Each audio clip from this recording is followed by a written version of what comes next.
নমস্কার, good afternoon students. কেমন আছো তোমরা? আশা করি তোমরা সবাই খুব ভালো আছো। ওকে, তাহলে দেখে নি আজকে তোমাদের ক্লাসের টপিক কি রয়েছে সেটা।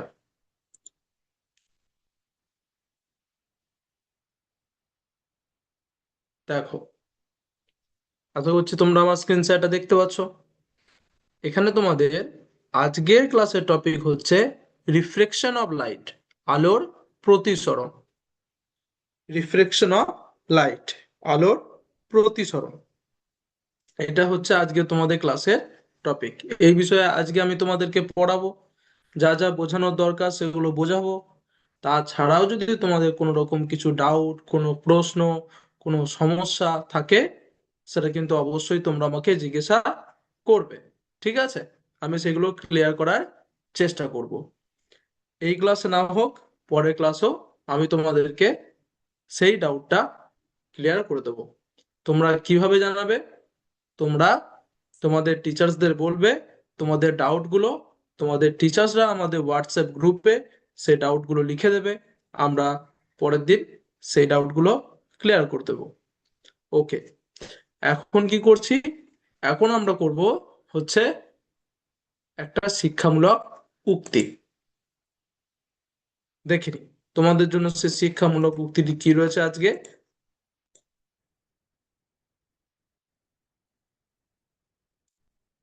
দেখো, আশা করছি তোমরা সে শিক্ষামূলক উক্তিটি দেখতে পাচ্ছ।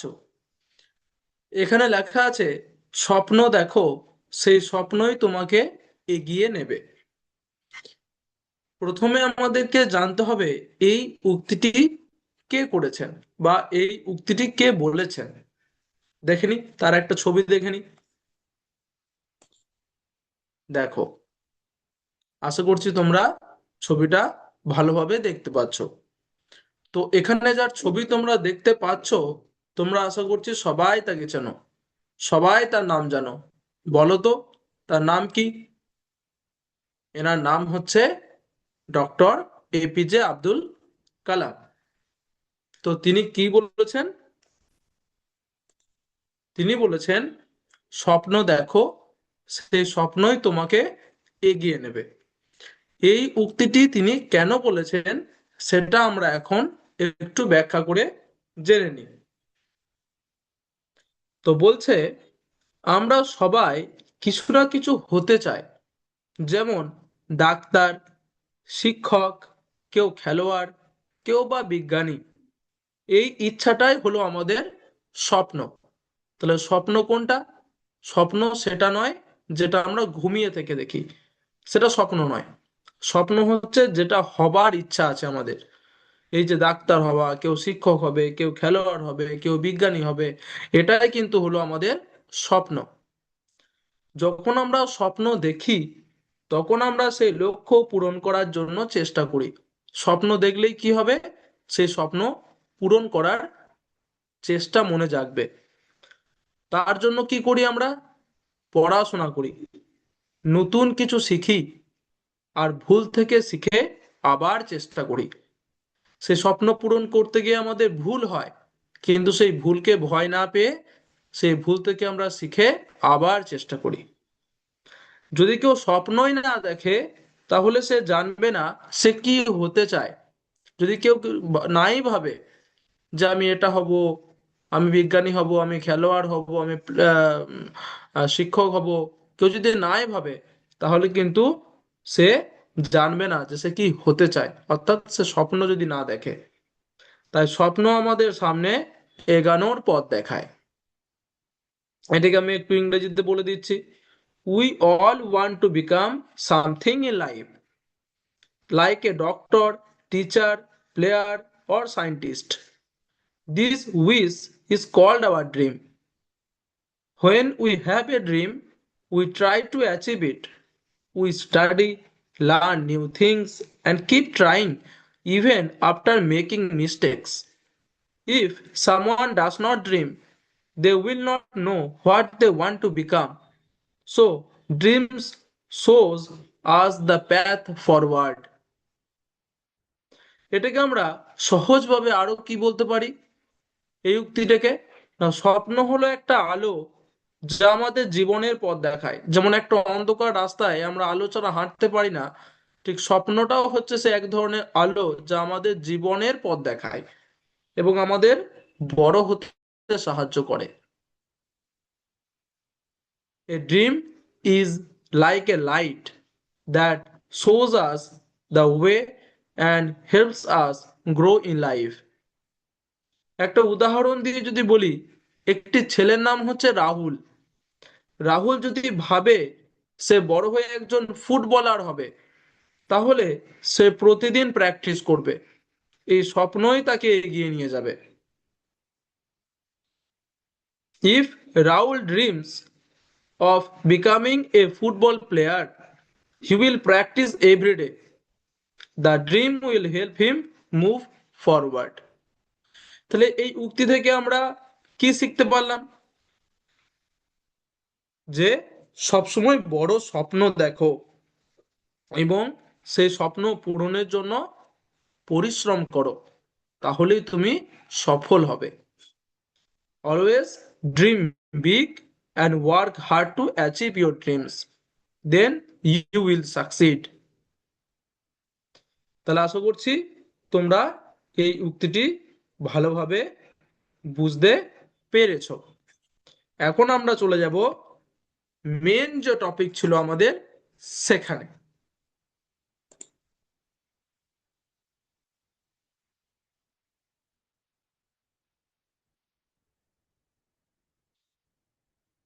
দেখো, আবার স্ক্রিন শেয়ার করেছি, আশা করছি তোমরা দেখতে পাচ্ছ স্ক্রিন শেয়ারটা। রয়েছে রিফ্লেকশন অফ লাইট, আলোর প্রতিসরণ। প্রথমেই একটু বলে দিই যে আলোর প্রতিসরণ সম্পর্কে এখানে কি বলেছে। প্রথম পেজটাতে, light bends when it passes from one medium to another. এক মাধ্যম থেকে অন্য মাধ্যমে গেলে আলো বেঁকে যায় বা বাঁকে, সেটাই হচ্ছে আলোর প্রতিসরণ। তো এটা শুনে আমরা ক্লিয়ারলি ভাবে বুঝতে পারলাম না যে আলোর প্রতিসরণ কি বা আলোর প্রতিসরণ জিনিসটা কি। সেটা জানতে গেলে আমাদেরকে একটু পরের পেজটাতে যেতে হবে, যেখানে লেখা আছে ডেফিনেশন বা সংজ্ঞা। লেখা আছে reflection is bending of light due to change in speed. বেগ পরিবর্তনের কারণে আলোর পথ বাঁকা হওয়া। তো এটা কিন্তু একটা পুরোপুরি ডেফিনেশন বা সংজ্ঞা নয়। আমি তোমাদেরকে পুরোপুরি সংজ্ঞাটা বলছি, তোমরা একটু বোঝার চেষ্টা করবে।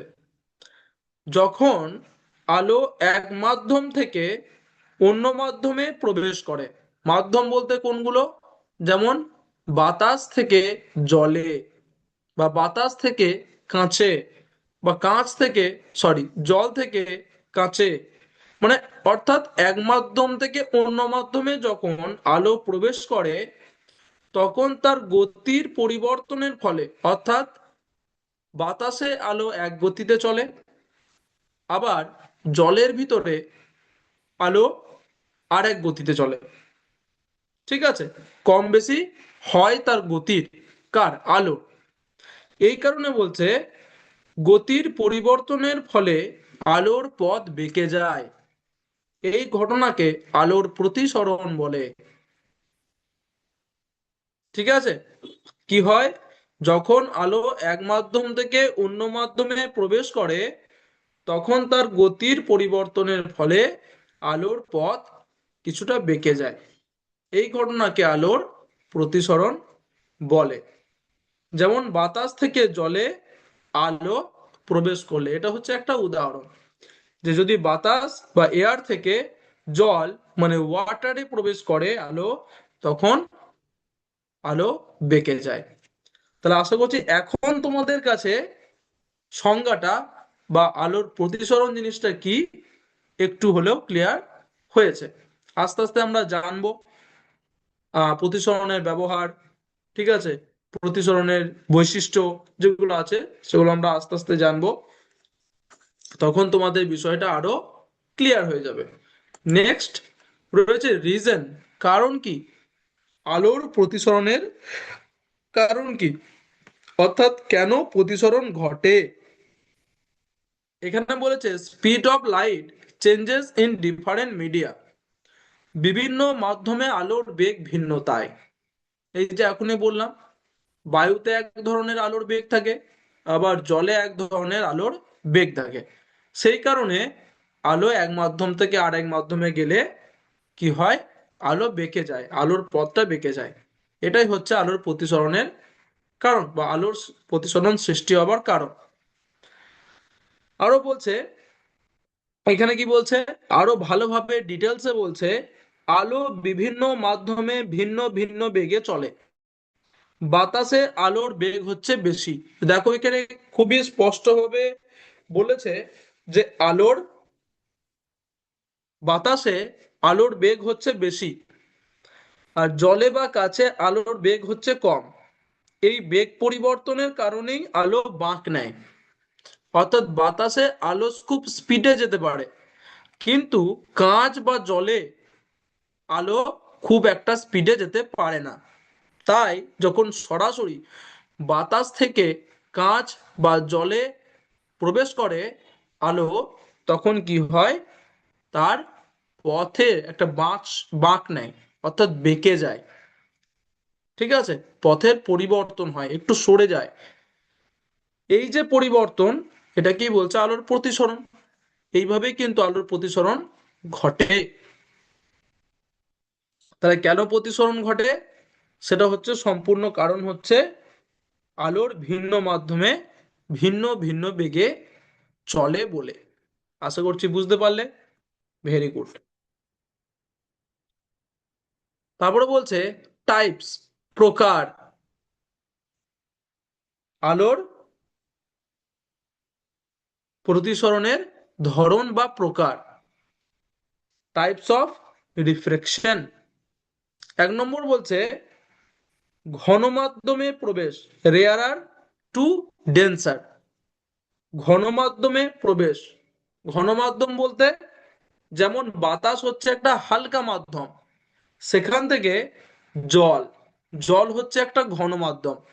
তাহলে হালকা মাধ্যম থেকে যখন ঘন মাধ্যমে প্রবেশ করছে, ঘন মাধ্যমে প্রবেশ, তখন কি হয়, আলো লম্বের দিকে বাঁকে, আলো লম্বের দিকে বেঁকে যায়, অর্থাৎ লম্বের দিকে সরে আসে। লম্ব কি তোমরা জানো, এর আগের ক্লাসগুলোতে পড়েছো, ঠিক আছে, 6-7-এ পড়েছো। আবারও তাও একটু বলে দিচ্ছি, লম্ব মানে হচ্ছে একটা কাল্পনিক রেখা, যে কি করে প্রতিফলন এবং আপাতন এই কোণগুলোকে আলাদা করে, বা কোণ তৈরি করে, বা আপতিত রশ্মি প্রতিফলিত রশ্মিকে আলাদা করে। একটা কাল্পনিক রেখা যেটা আমরা কল্পনা করি, যার বাস্তবে কোনো অস্তিত্ব নেই। তো কি হয়, যখন ঘন মাধ্যম থেকে হালকা মাধ্যমে, ঘন মাধ্যমে প্রবেশ করে, হালকা মাধ্যম থেকে আলো ঘন মাধ্যমে প্রবেশ করে, অর্থাৎ বাতাস থেকে জলে প্রবেশ করে আলো, তখন আলো লম্বের দিকে বেঁকে যায়, লম্বের কাছে চলে আসে। আবার দ্বিতীয় বলছে, এটা হচ্ছে এক ধরনের প্রকার বা ধরন। আর একটা হচ্ছে কম ঘন মাধ্যমে প্রবেশ, ডেন্সার টু রেয়ারার, যেমন জল থেকে বাতাসে। অর্থাৎ আলো যখন জল থেকে বাতাসে প্রবেশ করবে, তখন কি হবে, আলো লম্ব থেকে দূরে বাঁকে, অর্থাৎ লম্ব যে রেখাটা, কাল্পনিক রেখাটা, তার থেকে দূরে সরে যায়। দুই ধরনের এখানে কিন্তু রিফ্রেকশন বা প্রতিসরণের প্রকার রয়েছে। একটা হচ্ছে বাতাস থেকে যখন জলে যাবে, অর্থাৎ হালকা মাধ্যম থেকে যখন ঘন মাধ্যমে যাবে, তখন আলো লম্বের দিকে সরে আসবে, এটা এক ধরনের প্রকার। আর একটা হচ্ছে যখন ঘন মাধ্যম থেকে হালকা মাধ্যমে যাবে, যেমন জল থেকে বাতাসে যাবে, তখন আলো কি হবে, লম্ব থেকে দূরে সরে যাবে। এই দু ধরনের প্রকার কিন্তু আলো প্রতিসরণে তোমরা লক্ষ্য করতে পারবে। আমি দেখাবো তোমাদেরকে, ঠিক আছে, সেটা আমরা একটা সিমুলেশনের সাহায্যে এরপরে দেখব যে কিভাবে। এটাই তোমাদেরকে দেখাবো, দুটো প্রকার, একটা হচ্ছে বাতাস থেকে জলে যাওয়া, আর একটা হচ্ছে জল থেকে বাতাসে। ঠিক আছে, কোনটাতে লম্বর দিকে আসছে, কোনটা লম্ব থেকে দূরে সরে যাচ্ছে, আরো ভালোভাবে ক্লিয়ার হয়ে যাবে। নেক্সট বলছে রিফ্রেক্টিভ ইন্ডেক্স, প্রতিসরাঙ্ক। প্রতিসরাঙ্ক কি, প্রতিসরাঙ্ক কি যদি বলি, তাহলে এখানে বলতে পারি কোনো মাধ্যমের প্রতিসরাঙ্ক হলো সেই মাধ্যমে আলোর বেগের তুলনা। অর্থাৎ ধরো বাতাস থেকে জলে যাচ্ছে, তাহলে বাতাসে তার গতি কত, এবং অর্থাৎ বেগ কত আলোর, এবং জলে তার বেগ কত, এই দুটোর অনুপাত হচ্ছে, বা এই দুটোকে ভাগ করলে যেটা পাওয়া যায় সেটা হচ্ছে আলোর প্রতিসরাঙ্ক। দেখো লেখা আছে n is equal to c by v. C মানে হচ্ছে বাতাসে আলোর বেগ, আর ভি মানে হচ্ছে মাধ্যমে আলোর বেগ।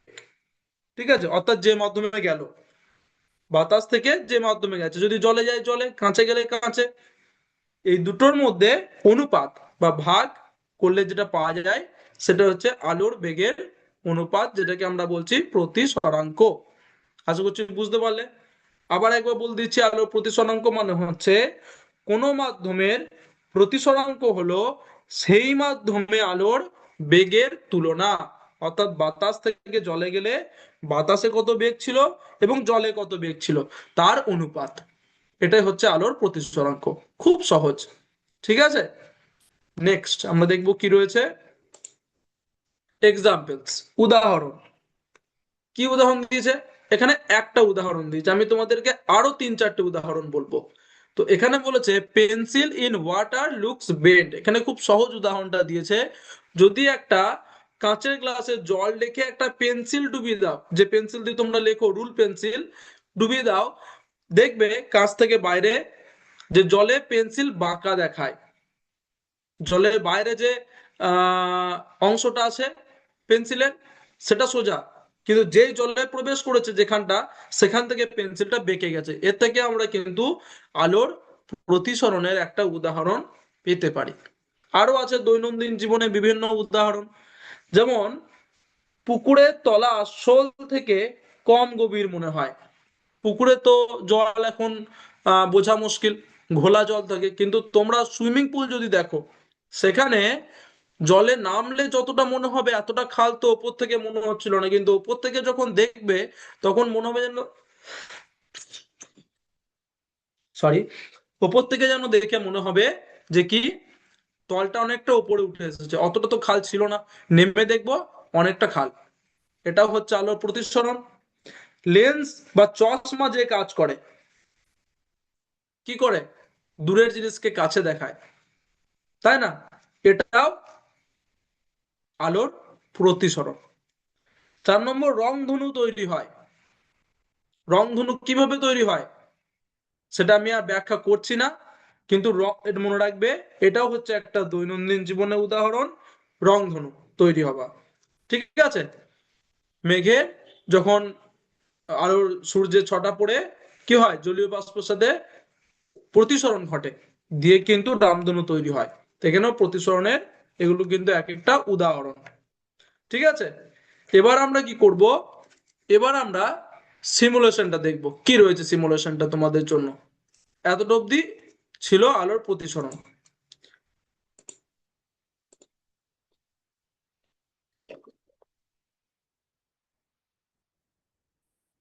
দেখো, আমি তোমাদেরকে দুটো প্রকার বলেছিলাম, একটা হচ্ছে বাতাস থেকে জলে যখন যায় তখন কি হয় না, বাতাস থেকে জলে যখন যাবে তখন আলো লম্বের দিকে বাঁকে, এটা হচ্ছে লম্ব, এটা হচ্ছে লম্ব, আর এখানে হচ্ছে লাইট, এটা হচ্ছে লাইট। ঠিক আছে, একটা স্কেল বসাই, স্কেলটা বসিয়ে দিলাম, মোটামুটি বসিয়ে নিয়েছি, এই যে। ঠিক আছে, এরপর দেখবো ওপরেরটা হচ্ছে এখন এয়ার মানে হচ্ছে বাতাস, আর নিচেরটা হচ্ছে কিন্তু এখন ওয়াটার মানে হচ্ছে জল, অর্থাৎ ঘন মাধ্যমে প্রবেশ করাবো, দিয়ে দেখবো কি হয়, আলো লম্বের দিকে বেঁকে যায় কিনা, এটা আমরা পড়েছিলাম। দেখি, দেখো কি হচ্ছে এখানে, মোটামুটি কত, 65, অর্থাৎ দেখো এখানে অর্থাৎ 1 মিনিট, হ্যাঁ, দেখো আমি বায়ু থেকে বাতাস থেকে আলোটাকে 60 ডিগ্রি কোণে জলে প্রবেশ করিয়েছি। তাহলে যাওয়া দরকার ছিল এখানেও 60 ডিগ্রি কোণে বেরিয়ে যাওয়া দরকার ছিল, কিন্তু গেছে দেখো 30 ডিগ্রি, ওই তো 35 ডিগ্রি 37 ডিগ্রি এমন কোণে, অর্থাৎ লম্বে, এটা হচ্ছে লম্ব, এই লম্বের কাছাকাছি চলে এসেছে। কখন? যখন ঘন মাধ্যমে প্রবেশ করবে, হালকা মাধ্যম থেকে ঘন মাধ্যমে প্রবেশ করছে, বাতাস থেকে জলে। এবার উল্টো করে দিই, বাতাস থেকে জলে হলো, এবার জল থেকে বাতাস করে দিই, দেখি কি হচ্ছে। দেখো, জল থেকে বাতাসে যখন যাবে তখন কিন্তু কি হবে, কি হলো, প্রতিসরাঙ্ক যেটা, সেটা কিন্তু লম্ব থেকে দূরে সরে গেছে। ঠিক আছে, জল থেকে যখন বাতাসে যাবে তখন ঠিক এইভাবে কি হবে না, আলো লম্ব থেকে দূরে সরে যাবে। তাহলে এখানে তোমরা বুঝতে পারলে যে হালকা মাধ্যম থেকে ঘন মাধ্যমে যখন গেল তখন আলো লম্বের দিকে সরে এলো। আর যখন জল থেকে, উপরটা জল যখন করে দিয়েছিলাম, জল থেকে যখন কি হবে না, জল থেকে যখন বাতাসে যাবে তখন কিন্তু লম্বের থেকে আলো সরে যাবে। ঠিক আছে, আর এটা হচ্ছে প্রতিসরণ। এই যে দেখো, যাওয়ার কথা ছিল 60 ডিগ্রি কোণে, আবার 60 ডিগ্রি কোণেই তো যেতে পারতো, এইদিকে বেরোতে পারতো, কিন্তু বেরোয়নি, একটু বেঁকে গেছে, 30 35 35 36 ডিগ্রিতে বেঁকেছে। এখানে 60 ডিগ্রিতে প্রবেশ করে 35 36 ডিগ্রিতে বেঁকেছে, কারণ আলোর প্রতিসরণ তোমরা পড়লে কেন ঘটে, ঠিক আছে, সেগুলো সব জানতে পারলে। তাহলে আশা করছি সিমুলেশনটা বুঝতে পারলে যে এটা হচ্ছে প্রতিসরণ। এখানে দুটো জিনিস বোঝার, একটা হচ্ছে প্রতিসরণটা কেমন ভাবে ঘটছে, 60 ডিগ্রি কোণে আসছে কিন্তু এখানে 60 ডিগ্রি কোণে বেরোচ্ছে না, জলে প্রবেশ করার পর, বায়ু থেকে জলে প্রবেশ করার পর 60 ডিগ্রি কোণে বেরোচ্ছে না। ঠিক আছে, কারণ হচ্ছে বেগের পরিবর্তন, বায়ুতে বেগ ভিন্ন রকম, জলে আলোর বেগ ভিন্ন রকম, তাই বেঁকে গেছে, এটাই প্রতিসরণ। আর দেখালাম প্রতিসরণের দুটো প্রকার। ঠিক আছে, তো আশা করছি সিমুলেশনটা বুঝতে পারলে। এখন যা যা পড়লাম সেই সম্পর্কে একটা ওয়ার্ড ওয়াল অ্যাক্টিভিটি কিন্তু তোমাদেরকে আমি জিজ্ঞাসা করে নেব, দেখবো তোমরা কতটা কি বুঝতে পারলে। দেখো, আলোর প্রতিসরণ সম্পর্কে দেখি, স্টার্ট করি। কি এসছে প্রথম প্রশ্ন? প্রথম প্রশ্ন এসছে, আলোর প্রতিসরণ কি? অপশন এ আলোর প্রতিফলন, অপশন বি আলো সোজা পথে চলা, অপশন সি মাধ্যম পরিবর্তনের ফলে আলোর দিক পরিবর্তন, অপশন ডি আলো শোষিত হওয়া। এখানে ইংরেজিতেও লেখা আছে, তোমরা দেখতে পারো, কোনো অসুবিধা নেই, যেটাতে তোমরা কমফোর্টেবল সেটাই দেখো এবং উত্তর দেওয়ার চেষ্টা করো। আলোর প্রতিসরণ কি? Option A, option B, option C, option D, কোনটা হবে এর উত্তর?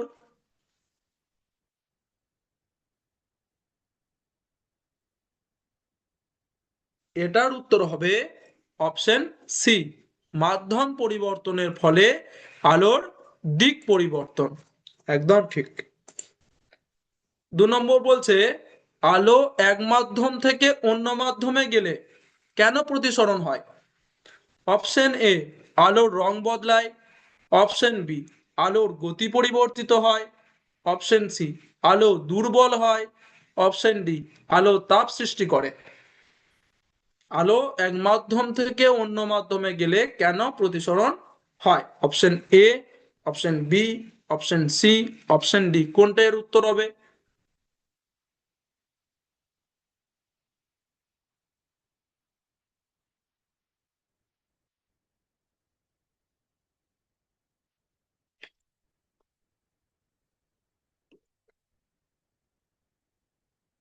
এটার উত্তর হবে অপশন বি, আলোর গতি পরিবর্তিত হয়, স্পিড অফ লাইট চেঞ্জেস। একদম ঠিক। নেক্সট দেখো, 3 নম্বর, নিচের কোনটি প্রতিসরণের উদাহরণ? অপশন এ আয়নায় মুখ দেখা, জলে রাখা পেন্সিল বাঁকা দেখানো, ছায়া পড়া, রংধনু দেখা, কোনটা নিচের প্রতিসরণের উদাহরণ? 3 নম্বর, নিচের কোনটি প্রতিসরণের উদাহরণ? অপশন এ আয়নায় মুখ দেখা, জলে রাখা পেন্সিল বাঁকা দেখানো, ছায়া পড়া, রংধনু দেখা, কোনটা নিচের প্রতিসরণের উদাহরণ?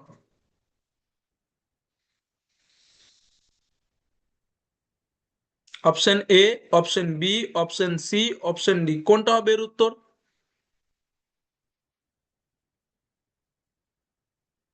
এটার উত্তর হবে অপশন বি, জলে রাখা পেন্সিল বাঁকা দেখানো। এখানে বলা হয়েছে ডি এরটা, দেখো, রংধনু দেখাটা কিন্তু প্রতিসরণের উদাহরণ নয়, রংধনু সৃষ্টি হওয়াটা হচ্ছে প্রতিসরণের উদাহরণ। ভালো করে তাই প্রশ্নটা পড়বে, অপশনগুলো দেখবে।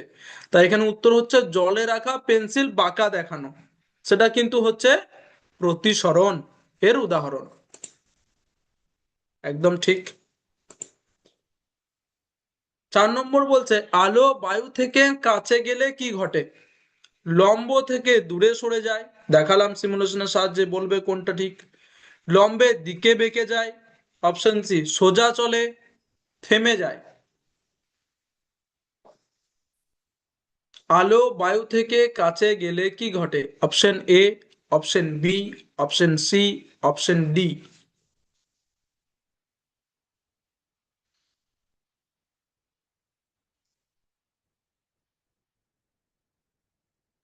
এটার উত্তর হচ্ছে অপশন বি, লম্বের দিকে বেঁকে যায়। একদম ঠিক। 5 নম্বর বলছে কোনটি হালকা মাধ্যম?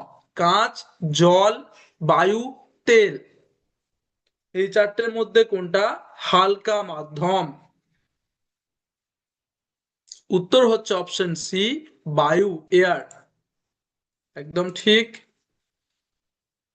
6 নম্বর লাস্ট প্রশ্ন বলছে সুইমিং পুল কম গভীর মনে হওয়ার কারণ কি? প্রতিফলন, প্রতিসরণ, বিচ্ছুরণ, ছায়া। উত্তর হচ্ছে অপশন বি, প্রতিসরণ, রিফ্রেকশন। Game complete. ওকে, দেখো, 6টার মধ্যে 6টাই তোমরা উত্তর দিয়েছো। উত্তরগুলো একটু দেখে নাও। একেরটা ঠিক, দুইয়েরটা ঠিক, তিনেরটাও ঠিক, চারেরটাও ঠিক, পাঁচেরটাও ঠিক, ছয়েরটাও ঠিক। ভেরি গুড, তোমরা প্রত্যেকটা উত্তরই কিন্তু ঠিকঠাক দিয়েছো। এখন আমরা করব হচ্ছে ডিকটেশন বা শ্রুতি লিখন। আমরা প্রত্যেক দিনই করি, তোমরা জানো কিভাবে ডিকটেশন করতে হয়। আগে খাতাতে নিজের নিজের নাম লিখে নিতে হয়, নেম হাইফেন দিয়ে নিজের নিজের নাম, রোল নাম্বার দিয়ে নিজের নিজের রোল নাম্বার, গ্রেড দিয়ে কোন ক্লাসে তোমরা পড়ো, ক্লাস 8-এ পড়ো, এবং এ বি সি অর্থাৎ কোন সেকশনে পড়ো সেটা লিখে নাও, এবং 1 2 3 4 5 করে নাম্বারিং করে নিতে হবে। নাম্বারিং করে নাও, আমি এক এক করে বলবো, বাংলাতেও বলবো, ইংরেজিতেও বলবো, যার যেটাতে সুবিধা সেটাতে লিখবে।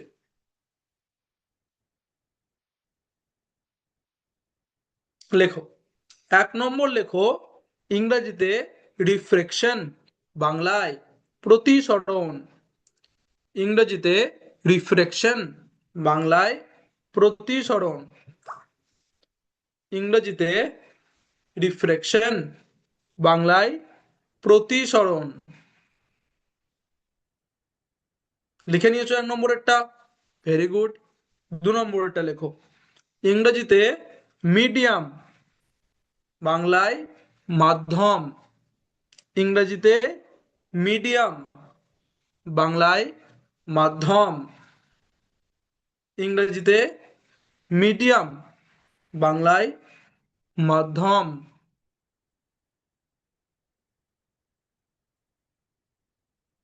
হয়ে গেছে 2 নম্বরেরটা, আশা করছি। ওকে, 3 নম্বরেরটা লেখো ইংরেজিতে ইনসিডেন্ট, বাংলায় আপতিত। ইংরেজিতে ইনসিডেন্ট, বাংলায় আপতিত। ইংরেজিতে ইনসিডেন্ট, বাংলায় আপতিত। হয়ে গেছে 3 নম্বরেরটা। 4 নম্বরেরটা লেখো এবার ইংরেজিতে রিফ্রেক্টেড, বাংলায় প্রতিসরিত। ইংরেজিতে রিফ্রেক্টেড, বাংলায় প্রতিসরিত। ইংরেজিতে রিফ্রেক্টেড বাংলায় প্রতিসরিত। হয়ে গেছে 4 নম্বরেরটাও। 5 নম্বরেরটা লেখো লাস্ট। বাংলায় লম্ব, ইংরেজিতে নর্মাল। বাংলায় লম্ব, ইংরেজিতে নর্মাল। বাংলায় লম্ব, ইংরেজিতে নর্মাল। তো আশা করছি 5টাই ডিকটেশন তোমরা লিখে ফেলেছো। এখন তোমাদের কাজ হলো তোমাদের টিচারদের বলা, তোমাদের খাতাগুলোর ফটো তুলে হোয়াটসঅ্যাপ, আমাদের যে হোয়াটসঅ্যাপ গ্রুপ আছে বিদ্যাশক্তির, সেখানে পাঠিয়ে দেওয়ার জন্য। ওকে, তাহলে আশা করছি ক্লাসটা বুঝতে পেরেছো, ভালো লেগেছে। কোনো রকম কিছু ডাউট থাকলে অবশ্যই তোমরা আমাকে জিজ্ঞাসা করে নেবে। আজ এই ক্লাস এতটাই অবধি। Thank you. জয় বিদ্যাশক্তি, জয় ভারত, জয় হিন্দ।